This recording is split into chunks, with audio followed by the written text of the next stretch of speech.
Hi everybody, my name is Bruno Petrušić. I am a doctor of Catholic theology, and I never academically dealt with Catholic social teaching.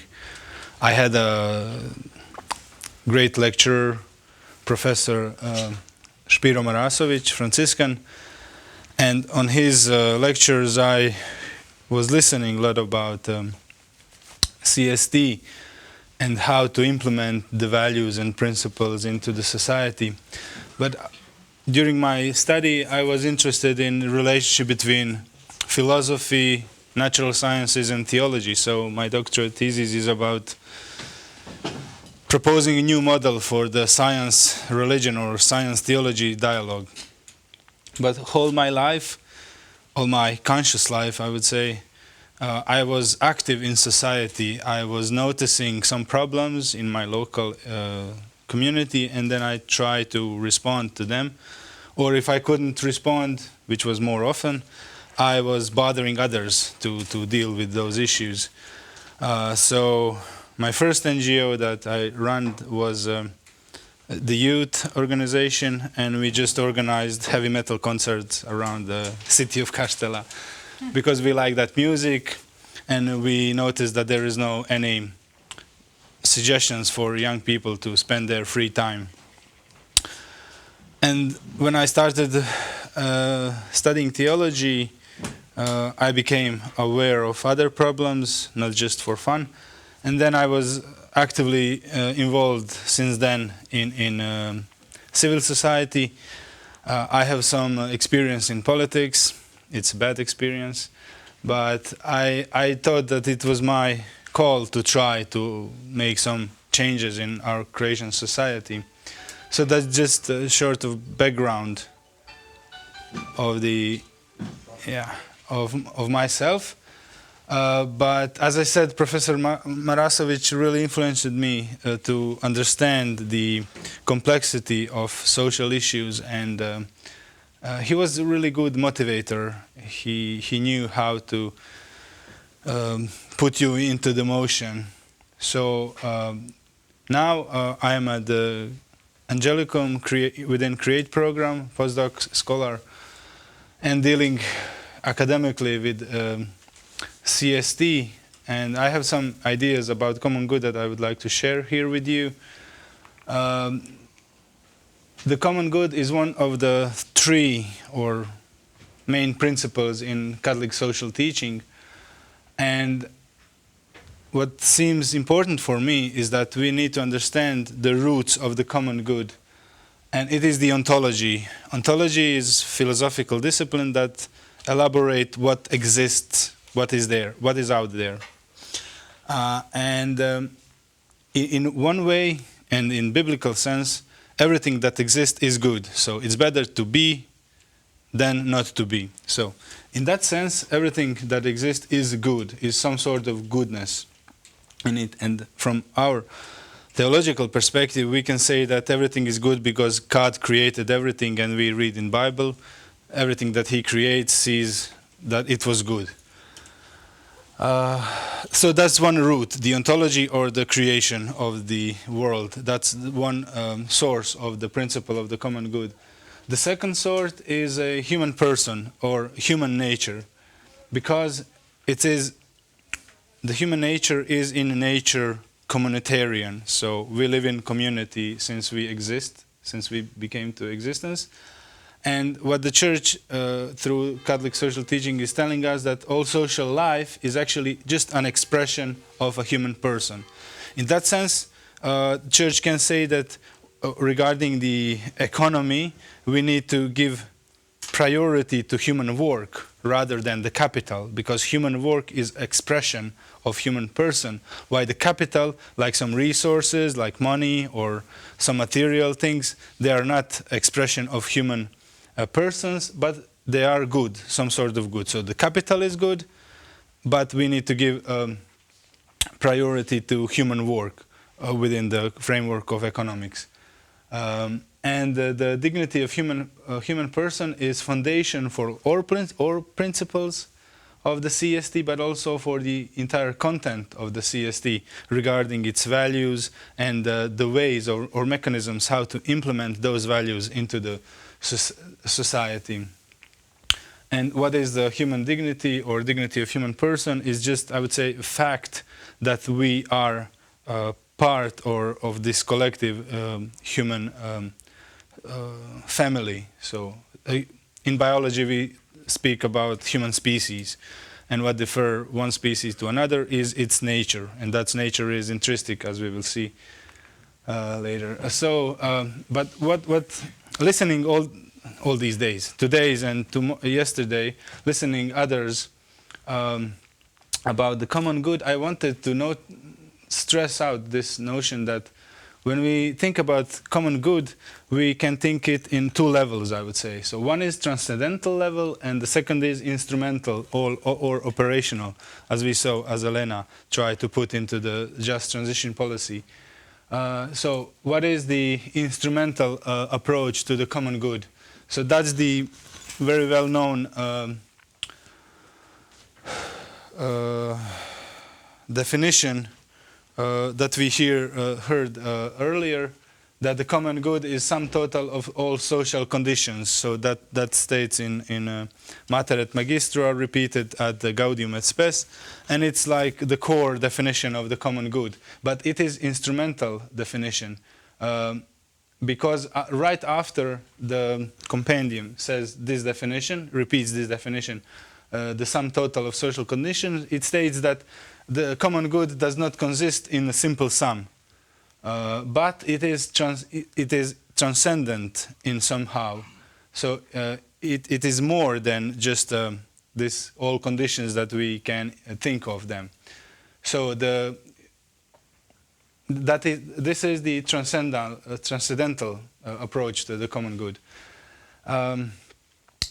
Common good stems from dignity, unity, and equality of all people. This means that human nature means that every human person is part of that nature, and that we are all share the same dignity, and that human nature unites us as humanity. It is the common good is social and community dimension of the moral good.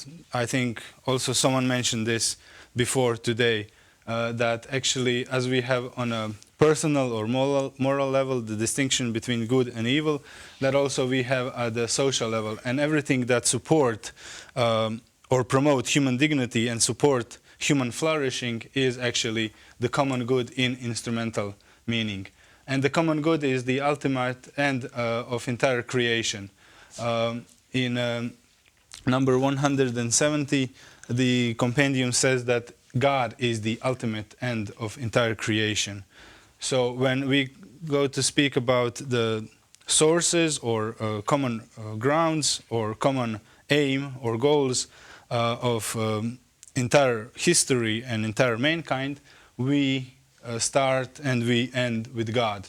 But not just mankind, but also everything that exists, that is created. And the common good requires to seek the good of others as though if it were one's own good. And this is actually biblically based, because we have the notion of, how do we say in English, bližnji? We have several episodes where people ask Jesus, who is my neighbor, who is my beloved one, like next to me.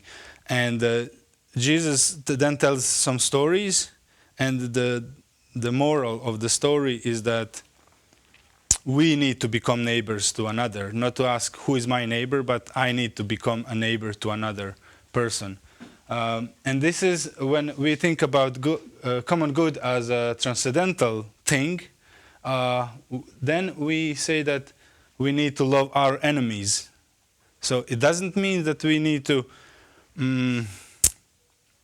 love our enemies. It means that we love humanity within our enemies. We love human person, not what they do. The principle of common good is also connected with the universal destination of goods, because, as the church says, the source and the goal of everything is God. Therefore, everything that exists have this universal destination. And this universal destination within the framework of Catholic social teaching is put to be reciprocity for the right to have private ownership over things. So the church says every human person have right to private ownership of land and everything, but you need to put everything that you have into the for the common good. So this means that every person should have some how do you say that? If I own a bank, then I need to put my ownership of the bank into the common good for every person to have. Yeah, my English is bad. To have what? Put it in common, to share it. Yeah, not to share, not to share. It's mine. Yeah, to put it in service. Yeah, sorry. Yeah, that's the thing. And my proposal in one paper that I may send if anyone asks is that we put person as a common good. And what does it means for this instrumental approach? Because we know that we cannot instrumentally use a person, never. So, and that's the reason why the church, through the Catholic social teaching, is insisting that we need to change our economy, modern economy, because in modern economy, in capitalistic economy, the profit is in the center, and the persons are used as instruments or tools how we achieve that purpose or goal, which is profit. So we can never use person in this instrumental manner. So my proposal is that we think about person with big P or with small p, so God or other persons, human persons, as common good. And this is rooted in personalistic philosophy. And then the intrinsic and inalienable dignity of human nature, of human person, we can find it in the concept of imago Dei from the religious perspective, but also in the concept of natural human nature within secular framework. But the question is today that we discussed earlier that not everyone agree that there is a human nature or that human nature is changeable. So when it comes to CST, we need to have in mind that when we talk about principles of Catholic social teaching and basic values, what is important that we think of them in terms of unity, interrelatedness, and articulation. It means that these three, for instance, principles, solidarity, subsidiarity, and common good, they go in the package deal. So we cannot speak only about common good and put aside solidarity and subsidiarity, or we talk only about subsidiarity when we try to implement some values in society. What happens when we ignore others and we discuss only about one, for instance? So I believe that socialists insist mostly on solidarity. So we need to be solidar with others. We need to help people, working class, and stuff like that. But they put aside subsidiarity, which is really important, and the common good. On the other hand, I would say that capitalist or liberal are mostly putting emphasis to subsidiarity and neglecting solidarity and the common good. And from my perspective, when we don't take care about all three principles, we are promoting some ideology, whether it's good or bad ideology. So the church says all principles always go together. So they are interrelated. They are connected in a way that we cannot. It's like a circle. It's like the triangle. So if you move one, what is this? I don't know. One angle, you don't have triangle anymore. You have something other. So it goes together always. The same is with basic values, with the truth, freedom, and justice. But we see in society a lot of time that some political ideologies or some other voices in public debate only insist on truth, for instance, or only insist on freedom, or only insist on justice. And I will deal with this later, but I believe that any religion can be used as an ideology, or it can be manipulated in terms that we can say that it is ideology.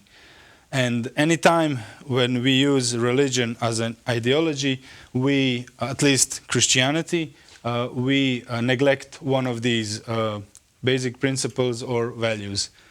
And the church, by insisting that they go together always, is preventing herself to stuck up in ideology. So this here line about human nature, that entails human dignity, that entails common good, that entails truth, and then we are brought to love. Just want to say some bottom-up approach that I see as maybe possible common ground for some academic debate. We start with small, we start with human nature, or maybe not even human nature, but human dignity, and we identify, in some sense, human dignity with common good. Then we include the truth, and when we use this in society to construct our society, everything has to be based on love, and basic values, truth, freedom, and justice are actually expressions of love.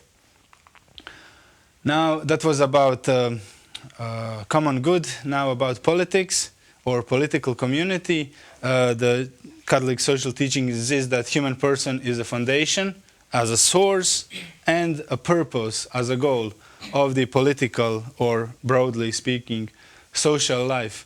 What does this mean? This means that there is no policy or no society without a human person. And for church, it's important to say that on the ontologically and ontologically, human person precedes the society. So human person is before society, but we can have this mistaken perception of human person that is before the society. If we think of human person as an individual. So human person, when church speaks, at least I see it this way, when church speaks about human person, she speaks about man and woman, the community, the communitarian nature of human person. Then all of social or political life is an expression of the human person. Human nature is in nature communitarian. This is what it means. So when we, from Catholic perspective, when we speak about human person, we don't think in individualistic context. We think in this communitarian context. And as you saw before, social life is expression of human person. That is also for political, because the source and the aim of political life is human person. Now this passage from Romans, there is no authority except that which God has established, may seem, we may have some difficulties in thinking about it, but the church says that when we are interpreting this, it doesn't mean that every government or every prime minister or every king is directly established from God, but that there is a social order that is based on human nature. And in this social order, if we will respect truth, freedom, and justice, always there is someone on the top who is giving commands, and there is always someone on the bottom who is executing those commands. And this is not something bad or something that we need to change. So we need to fight if the government or some authority is neglecting one of three principles or one of three basic values.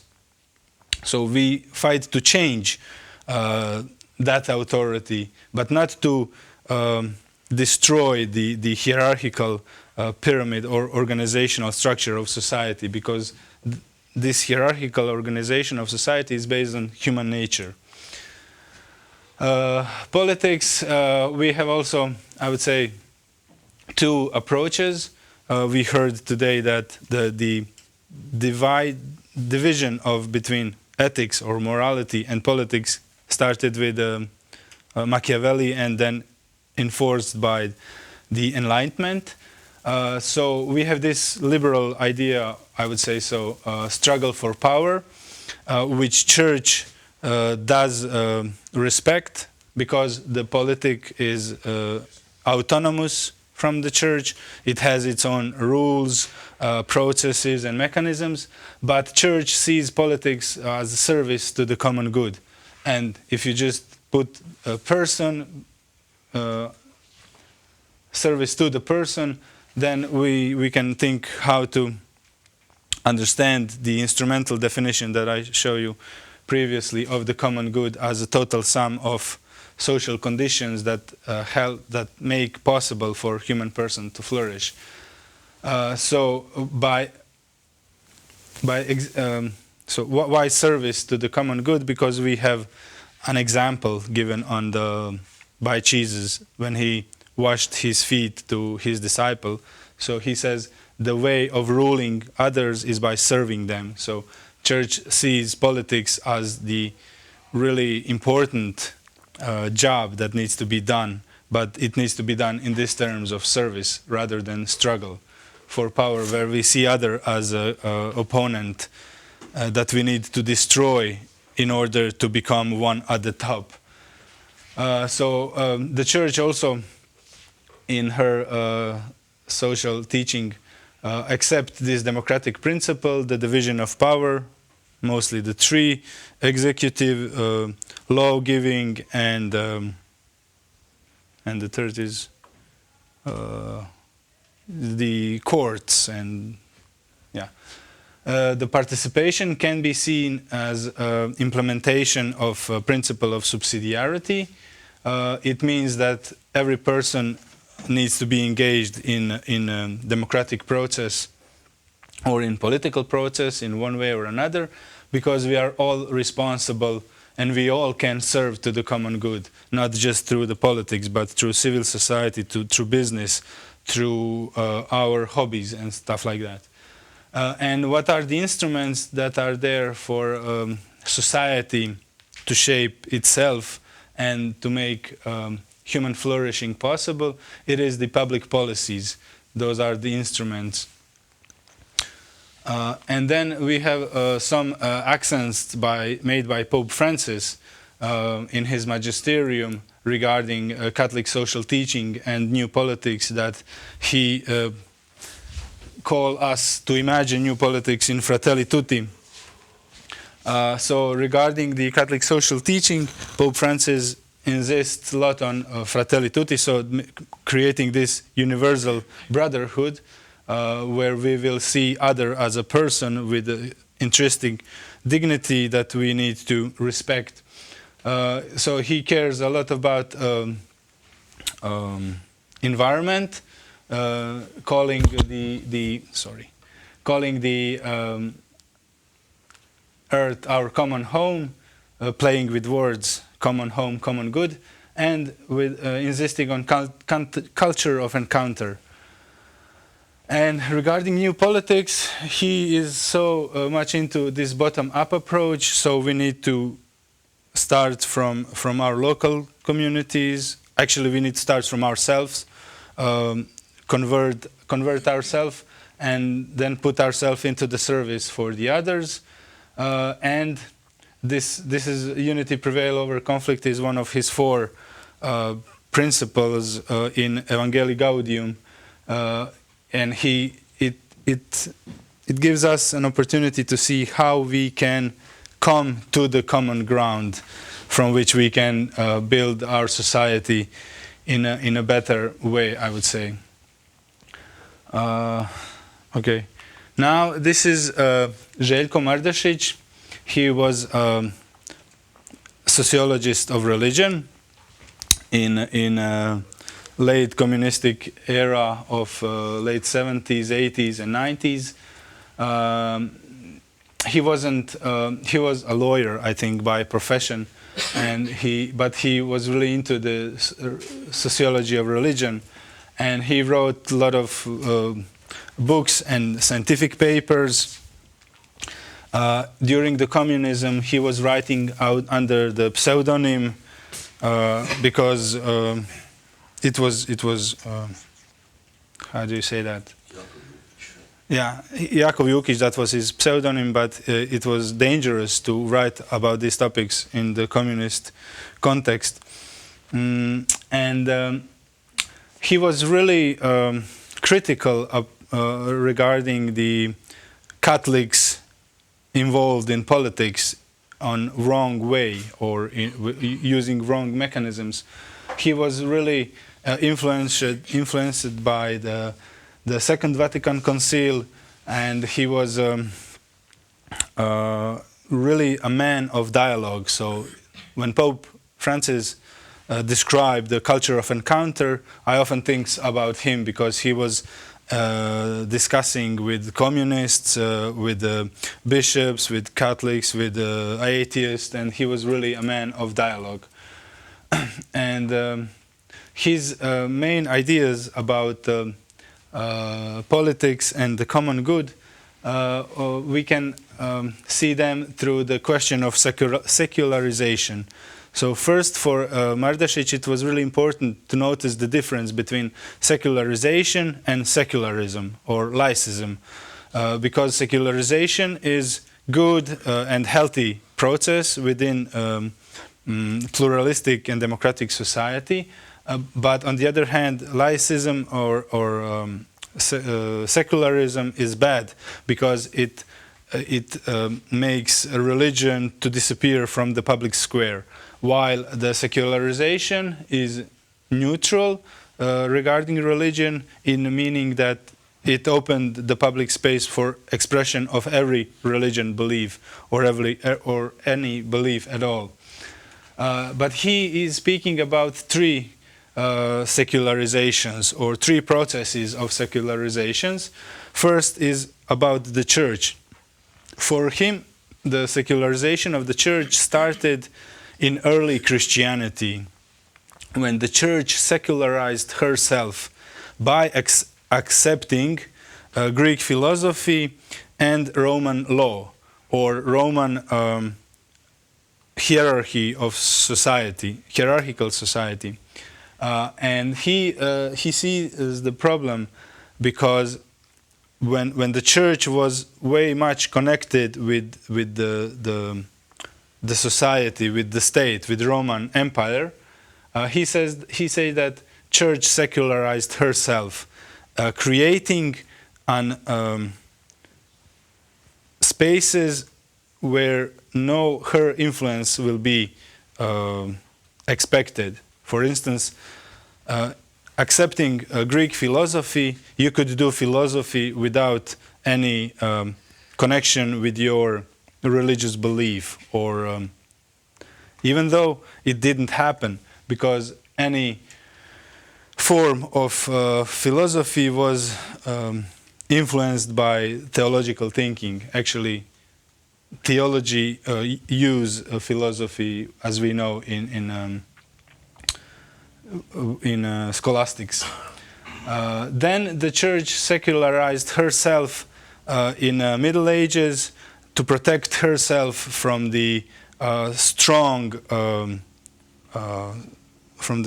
king or some other figures like that, meaning that they didn't want to give opportunity for strong political authorities to determine who will be the new pope or who will be the new bishop, and these other things within the church itself.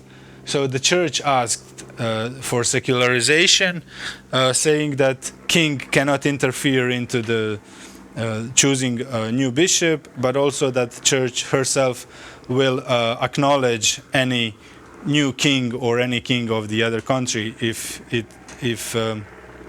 everything is right.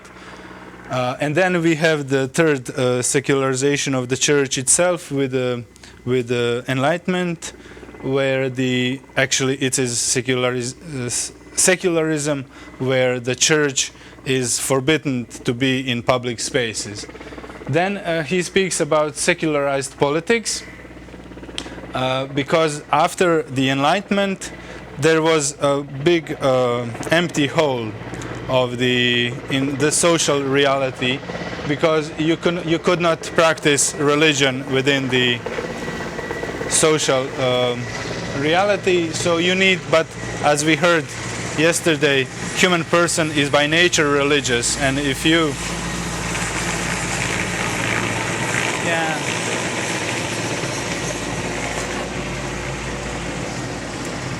you move away religion from the society, then there will be this hole. And Željko Mardašić tells us that this hole was stepped by politics, and we can speak about secularized politics, but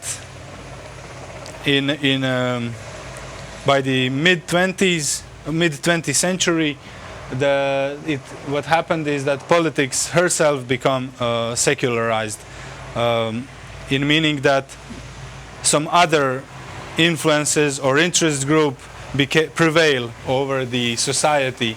And then we have this question about secularization, where we have not church or religion, and not politics, but rather capitalism, consumerism, and on this area of spirituality, New Age. And he was really interested in New Age and wrote a really lot about it. Learning from history, he saw that Catholicism or Catholic religion can be ideologized, and he was writing in communist mentality and context, but when national question became a thing in Croatia, I would say, during the 70s and 80s, he was afraid that we will not learn from history, and that we will just create new ideology after the communism, and that the foundation for that new ideology will be the Catholicism or Catholic religion. And through his writing, he was insisting that we never should use religion as ideology or as a foundation for ideology.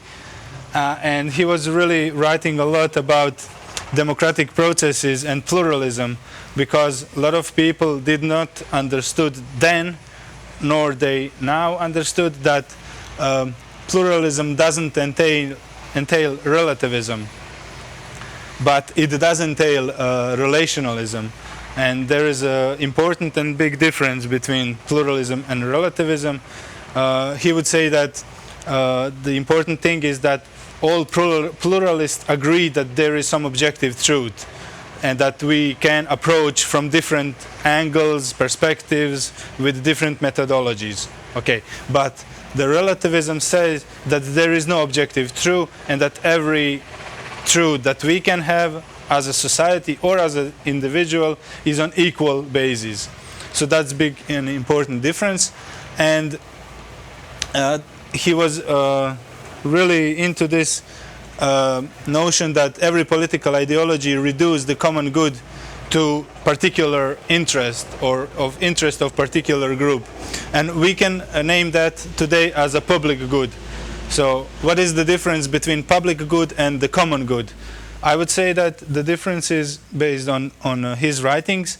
Public good is subjected to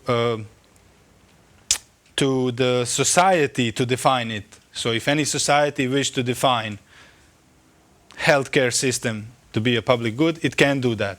But if any society wish to define common good, then we have a reduction of the common good to interest, because in Croatia we can decide that A is public interest, and we can say this is common good.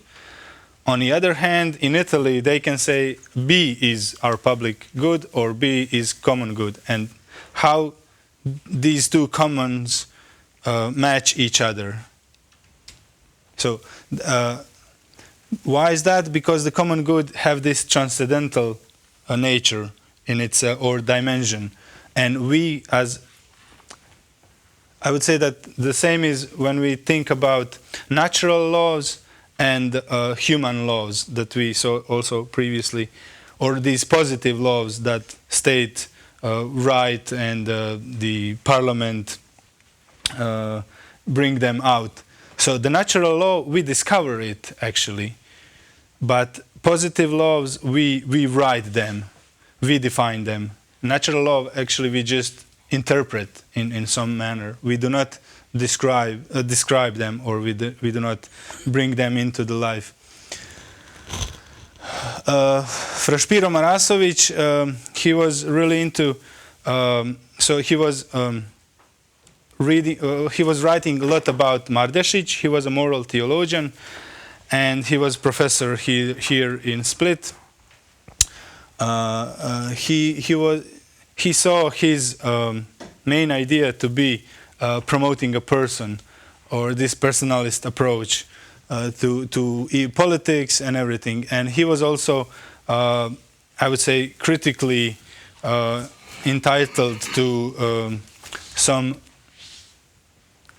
ecclesiastical issues in Croatia, because he saw that during 90s, after the war, the church stayed really together with the government, and the church herself somehow, what was the temptation in communism, and I don't know if you're familiar with this, but Alojzije Stepinac, who was a cardinal and bishop in Zagreb, he was tempted by the Communist Party to establish Croatian Catholic Church. But he resisted, and he is blessed now, soon to be proclaimed to be a saint, I hope. But after the 90s, after the war, the church in Croatia had also this kind of temptation, but in different sense, because the new government, a new free democratic government, offered the church close cooperation. And you can notice this in, for instance, pastoral methodology, or how the bishops in Croatia think about church in Croatia. So they didn't do this on formal way, but actually the meaning was, if you are Croats, you are Catholic. So putting Catholicism and being a Croat to be the same thing. And he was critical about these views. But regarding the politics and the common good, he was insisting on this transcendent nature or dimension of the common good. He was also into this distinction between public good and the common good, because when we apply public good, we are promoting some partial interest. And actually, in this instrumentalistic approach, it's something that we cannot do otherwise. So when you give one public policy, it refers only to, for instance, children, but it excludes others, citizens, for instance. And that is okay. That is how democracy works. So he was also writing a lot about democracy, pluralism, and the common good, insisting that in some sense only religion can adequately promote common good. And the politics is unable to do that, because politics needs to deal with different interests and trying to do their best regarding their citizens. I said about church and nationalism, so he was strongly against nationalism, but he was affirming patriotism, so it's a big difference. And especially if you are in times after the war, He was writing really a lot about forgiveness because he knew that the hatred kills one who hates as well as the one who is being hated. So no to nationalism, but affirming patriotism. And he saw human rights, and this is maybe where we can have a debate on this, human rights as a common ground for establishing the common good within the democratic and pluralistic context of the society in 90s, for instance. But if he's alive now and if he's here with us, I would say that he would be rather critical now about this idea, as I am, because we see that we can have different interpretations of human rights regarding our background. And for the end, what are the interconnectedness of these three guys, Pope Francis, Mardešić, and Marasović? I would say it's the kindness, because Pope Francis in Fratelli Tutti call us to be kind one another and to be the kindness to be the center of our social activity in any field, on economics, on politics, on social issues, while the Marasović explicitly says that the thing that Christian or Catholic should bring into the political area is kindness, and kindness toward any human being. All of three of them were really into the application of Catholic social teaching principles, so the common good, subsidiarity, and solidarity. And it's interesting to see that both the UN and the European Union were based and founded on these three principles. And we can see, at least I see, how historically it developed. Actually, it detached itself, both UN and the EU detached itself from this Catholic root or from these principles.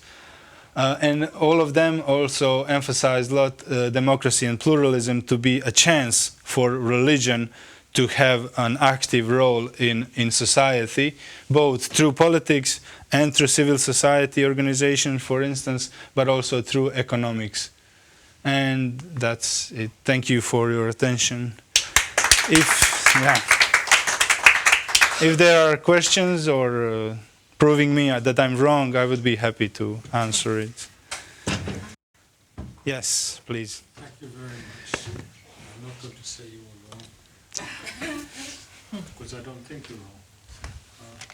I want you to explain better, what does it mean to make Catholicism an ideology? I don't actually understand what that means. It's really a clarification question. Are you familiar with don't understand. Catholic action in history? Just say a little bit more. Yeah, okay, so... Not everyone here is Catholic. Yeah, okay, so...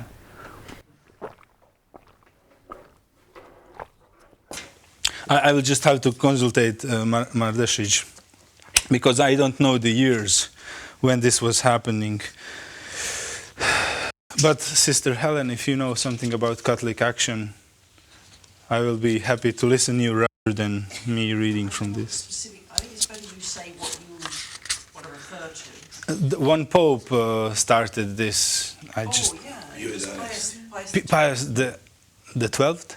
No, 10th. 10th, 11th. Pio the 11th. Yeah. Yeah.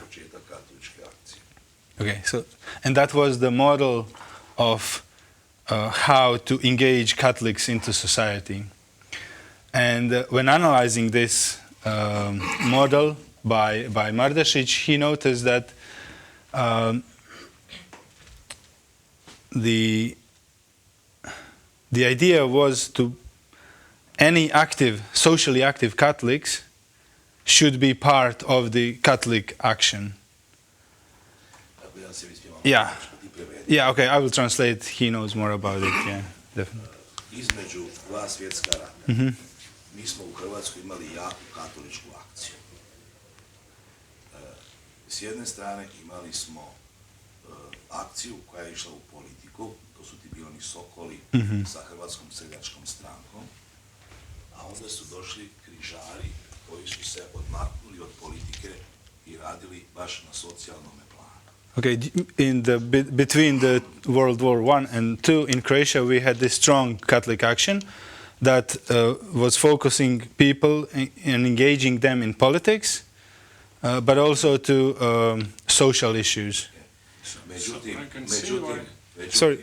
Međutim, to je bilo queste associazioni cattoliche tra prima e seconda guerra mondiale in Croazia sono state abbastanza apologetiche, senza dialogo, contro liberali, contro le ideologie, Socialisti. sì, contro socialisti, marxisti e tutti gli altri. È un cristianesimo apologetico. Dopo la seconda guerra mondiale abbiamo avuto il comunismo.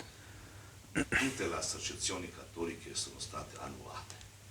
Niente, soltanto partito comunista.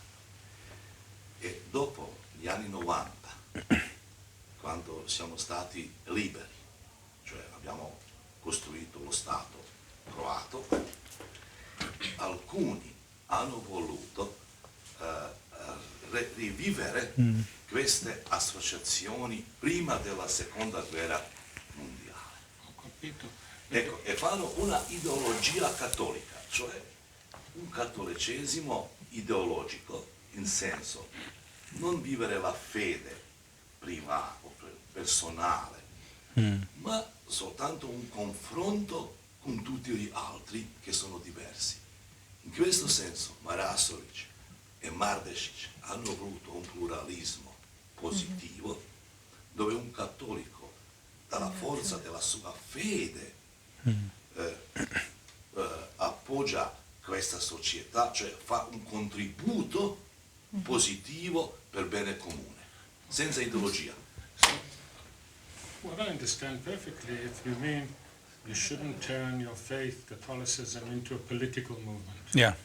But so we just, maybe it's a lexical misunderstanding because it can be an ideology without being a political movement, just as a system of belief. Yeah, that we call that religion. But there are systems of belief which are not religious. Not institutionalized, yes. Pardon? They are not institutionalized, yeah. Humanist. Yeah. So Yeah, I agree. if what you mean is you should not turn your faith Into political specific political. that clarifies it to Yeah. me. Another day we can argue what do we mean when we say the word ideology. Okay, Now I I agree. understand. Excuse me for my ignorance. Okay. Yes. I wanted to ask you about the political influence of those three on Croatian politics. How do you? Yeah. So I would say that it's my personal opinion. Marasović and Mardešić unfortunately don't have any influence on politics in Croatia.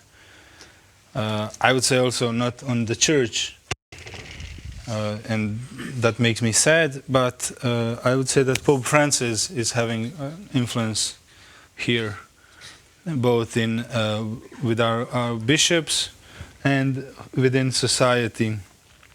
But it's interesting that he have more influence when he is mistranslated or misinterpreted, because the, let's call that leftist media, they just take one of his word or phrase, and then they may construct context for it, and then they say Pope Francis is for this, and so, and our people are lazy. They don't go to Vatican Va and see what really Pope said. Yeah. So yeah, that's how he have influence, but it's not real. And how about the concept of kindness? Do you have kindness in Croatian politics? Unfortunately, no. I mean, on national level, there is the political communication is full of insult on personal level and no culture of encounter. Yeah, and that's. I mean, we have the president and the president of government who stood in front of the media, and then they, I have to say this, they bark one to another. So it's Gazzina kaže, la Chiesa in Croazia non ha tanta influenza alla politica, perché il governo non rispetta tutto. Abbiamo leggi molto liberali, abbiamo ratificato la Convenzione di Istanbul, tutto l'abbiamo fatto. Influenza c'è soltanto in una cosa: il governo sente la Chiesa perché ha paura di perdere i voti per le elezioni. Certo. But should Pensando. we expect it's a clarifying question. I don't expect any politics to be a politics of kindness, because politics is power. So should we worry that they don't have influence on the government, and the influence should be on the life of people? That the kindness Yeah. should not be manifested Noi through institutions and speeches of etc. But its role should introduce kindness to the actual day-to-day life yeah, of people. and this goes, as I said, Pope wants this kindness to be implemented by bottom up. So from me, it starts from me, but also it starts from a person who works for state and is an official in some office. So this means that he and I, when we encounter in his office and I need one document from him, that we need to act in kindness one toward another. But when I step into that office, there is no kindness, not from me, not from that official, because it's way too complicated to get one paper. So I want to rephrase the question of Pavel. Does the message of kindness of the Pope have an impact not on government officials and institutions, but on the actual lives of people in their interaction? In Croatia, Sociality. I would say the people in Croatia are unaware of this call from the Pope. Noi abbiamo un problema con le associazioni cattoliche, perché sono distrutte dentro. Io sono stato spirituale per con cattolici economici, ma tutti in questa associazione cattolica sono stati comunisti e non hanno avuto il senso cristiano. Anche le altre associazioni cattoliche non sono davvero cattoliche come negli altri paesi, perché si sente ancora oggi questo influsso del comunismo. E questa nostra, come si dice, la società civile è abbastanza debole. E questo governo Certo, non ancora ha non si sentono così. anche in questi partiti abbiamo una obbedienza molto rigida che dice il capo del partito, tutti devono pensare e nel Parlamento fare così. Certo. Questo è un problema politico. Ecco, è una trasformazione. But it's also a question of personal responsibility, because you enter into the politics, you leave personal responsibility in front of the door. And that's sad, but that's how it is. Chi pensa con la sua testa non può entrare in politica. But that's funny, because if you ask me that question, is there kindness in Polish politics, I would say yes, because of course the public debate is heated and very lively, but it doesn't go beyond some border. And even when you see two Polish people that they don't know each other well, quarreling, they will always using this phrase, sir. They wouldn't switch to you. They will always Keep it Stay at at that that level. level, sir. Yeah. You are stupid, sir. That's how it works. Yeah, I think it's kind of kindness in it. Touching kindness. Yeah. I like.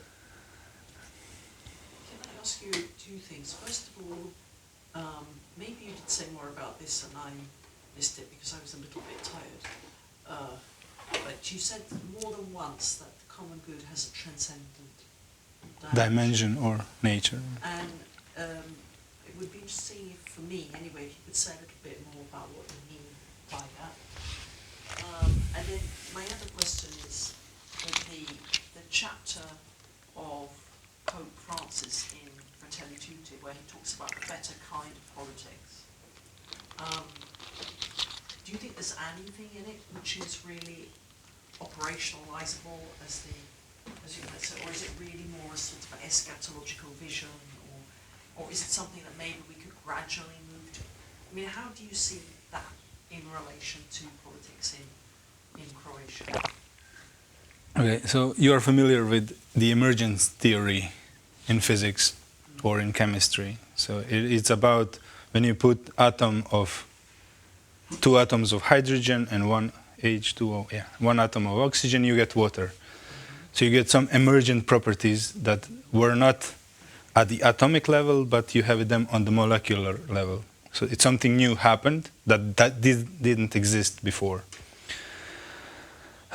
When we speak about transcendent dimension of common, I would say it's the same thing. It's some sort of emergent property of our society or as a person. So we can say that the human person is composed of body, soul, and spirit. And when you put all those together, you got the human person. But human person is more than body, is more than soul, is more than spirit, is more than those three things put together. I think Thomas Aquinas was speaking about substantial form in this some sense. So it's something that didn't exist before we put all things together. And in that sense, we can think about sum total of social conditions to be the common good. But that sum total, as the compendium says, is not just sum of everything, but it's something more. And I argue that this something more is actually God, which is between us and in us, as not just as individuals, but as persons. So person means community on ontological level, I would say, because human nature is made of two, in quotations. So male and female, it's human person. Yeah, and the second question was about Fratelli Tutti. I would say that Pope Francis is the best example of how it can be achieved in almost instant manners. And I think the way he addresses other people when he meets them, or when he discusses with them, or when they criticize him, or when they have different beliefs, that's the best way of showing how it can be implemented right now, instantaneously, this kindness. So treat every person as yourself, and I would say that it will happen. But it cannot this change cannot happen if I want to sit in this chair where Rafael sits. So if I want to sit in that chair, I need to take him off that chair and sit in his... Yeah, I can ask, but in politics it doesn't go that way. So because there's just one chair, and if I'm a political leader and he's political leader, we both want to sit in that chair. And that's a problem for me with the politics. And I noticed that in Croatian context, that even when you show them the numbers and calculations, for instance, before the elections, that if my political party and Rafael's political party go together, we will have 20 chairs, but if we go separated, we will have each 4. We choose to go separated because the question is who will sit on the one chair that is important of those 20.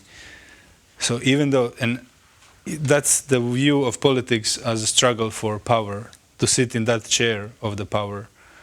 Or have you watched The Lord of the Rings? So there's just one ring, and it can be only on one hand. So you always fight, and you look others as an opponent that you need to eliminate in it, so you can be able to sit in that chair or wear that ring.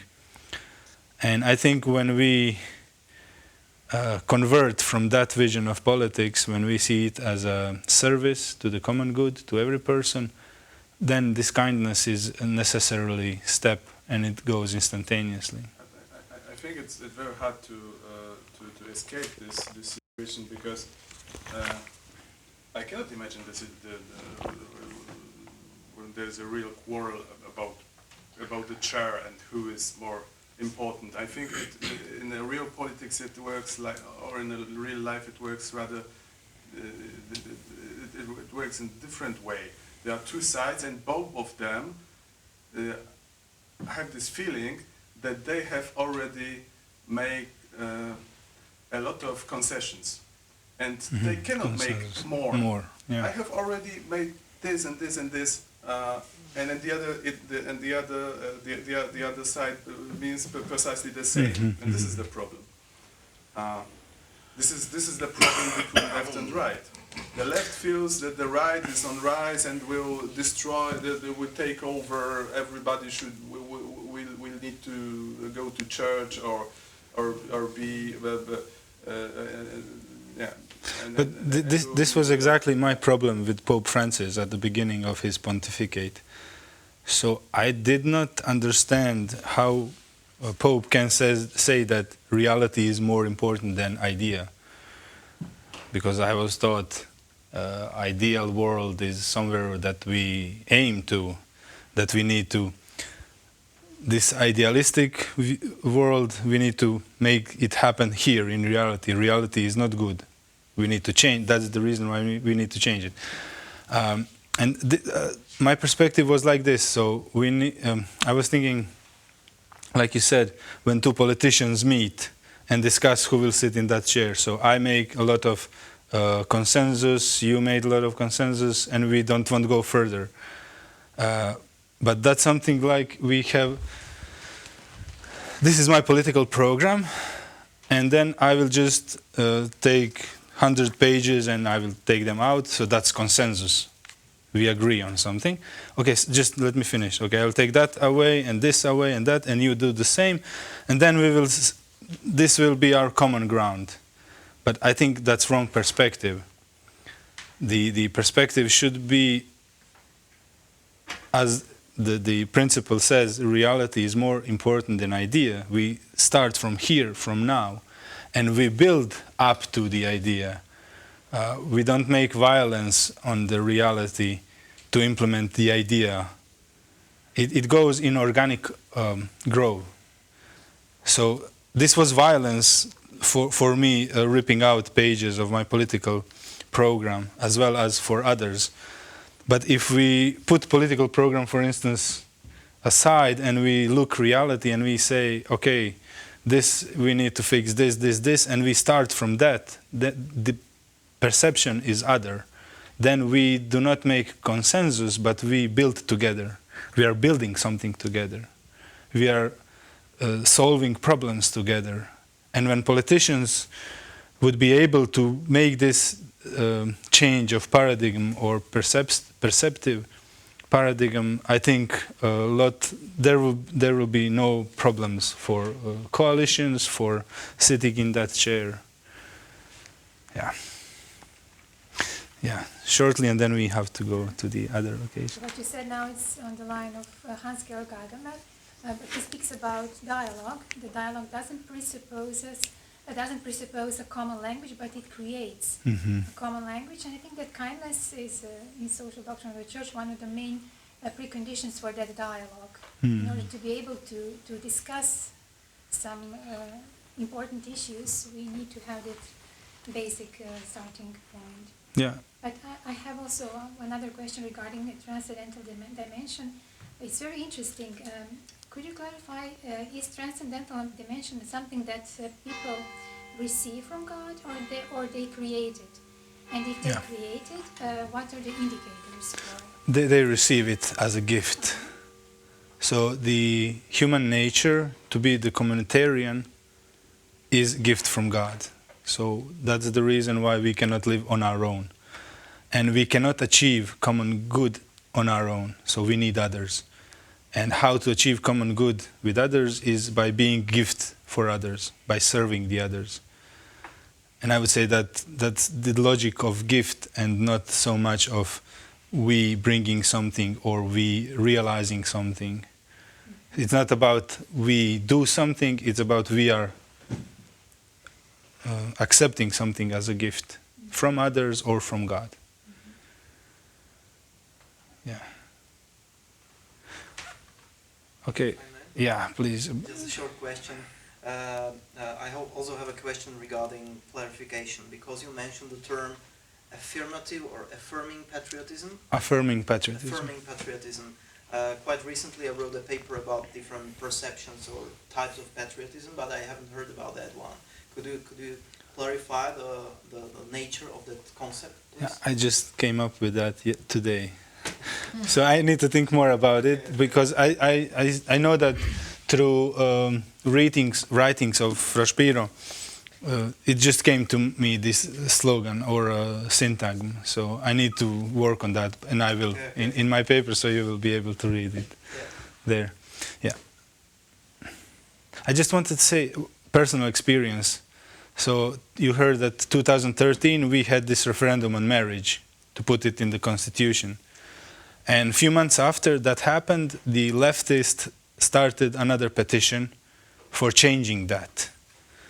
And I was at the Faculty of Philosophy in Zagreb. It's like everything that is left is there in Croatia. So I approached one student, to one female student, I approached her with kindness. And I asked her what is she doing there, why, and we were speaking for 1 hour and a half. And it was really nice dialogue. But I approached her with kindness, and she responded with kindness. And we discussed a lot of things, not just marriage, but other ideological issues. And then I didn't give my... I wasn't saying, I believe this, but I was rather questioning her, like, why this? And then she concluded herself, oh, you probably won't sign this. And I said, yeah, I won't sign it. I'm on the other side, but I just wanted to see if we can have a nice dialogue, conversation. Are you okay with this? Was it okay for you? She said, yeah, and then we just split as a friends. So I do believe that kindness makes a difference in approaching people. Also, I have this really bad experience with bureaucracy in Croatia. I mean, I think everyone has in everywhere. But when you enter into that office, with smile and say, oh, I know you have a lot of work, but please, can you help me? I'm ignorant and I don't know. Humble and kindness. Then she gets smile and she said, oh, yes, I will help you. And then you got what you want.